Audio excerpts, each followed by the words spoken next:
Your father probably told you something. He said, stay away from debt. Stay away from credit cards. Pay cash for everything. Keep it simple. And listen, I love your father's heart. That's coming from a place of protection. But let me tell you something that's going to blow your mind. That advice, while well-intentioned, is incomplete.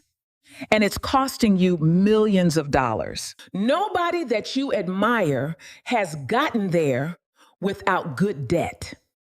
Nobody, no centimillionaire, no billionaire, no successful business, no growing city like Houston, no country like America. None of them built massive wealth without good debt.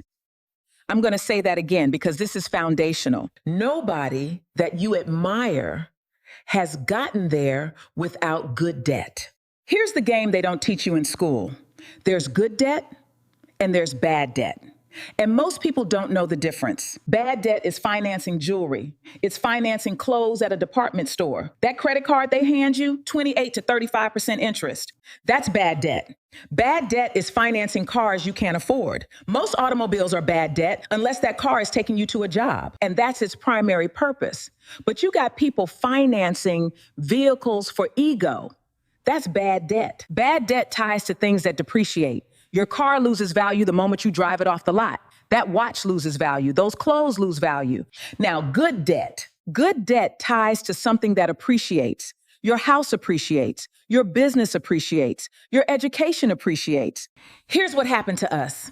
We got bamboozled. We got tricked. We got fooled. We got hoodwinked. We got run amok. We were told that all debt is bad, that debt will destroy you, that you should never borrow money. But that's not how capitalism works. That's not how the wealthy operate. See, capitalism and free enterprise and trade was created by Black people, Jews, and those in the Middle East 6,000 years ago. We created it. We built it. But then we forgot our own memo. Jews then went off and mastered finance because they couldn't own land in Europe. They were discriminated against. So they said, if we can't own land, we're going to master the money. And now they're some of the most financially literate people on the planet. We, Black people, we decided to master culture instead of capitalism. Culture instead of commerce. We mastered music. We mastered sports. We mastered entertainment. We mastered faith. And in those areas where the rules are published and the playing field is level, we kill it.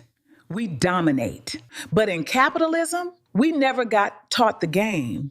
We never got the memo. And part of that memo is using good debt strategically, conservatively, appropriately, but using it. Let me tell you about the most gangster business on the planet. It's banking. And they wear these nice old conservative suits and little buttoned up ties, but they're the most gangster operation on the planet. Here's how it works. For every dollar a bank owner puts in their capital account, they own 6%. The other 94%, that's your money. That's you and me. So the bank takes 94 cents from depositors. They combine that with 6 cents of their own. They lend out the whole dollar. And they get the whole return on that dollar as long as you pay your loan back. That's gangster. That's brilliant. That's capitalism. So if you got a client, a rapper, a billionaire, anybody paying for a building with cash, $2 million, $3 million, I love that you can hustle like that. I love that you can floss like that. I love that you got that kind of money. But that's not a good use of money. Here's what you should do. Get a mortgage on that building. Get a modest mortgage. Take the rest of that cash and do something else with it. Put it in the stock market. Put it in another business. Put it in real estate. But don't sit on cash, because good debt is an incredible vehicle for wealth creation. Now, let me give you the real world application. If you understand good debt, you can leverage yourself to build 10 times more wealth than the person who paid cash. That's the game. The issue is we never learned it. So we're scared of it. We see debt and we run. But the wealthy see debt and they calculate, how do I use this to multiply my wealth?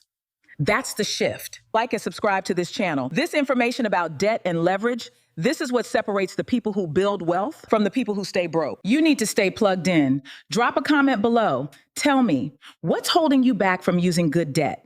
Are you afraid? Did someone teach you that all debt is bad? Or if you already understand good debt, tell me, how has it changed your wealth trajectory? Comment below, subscribe, comment. Let's master the debt game together.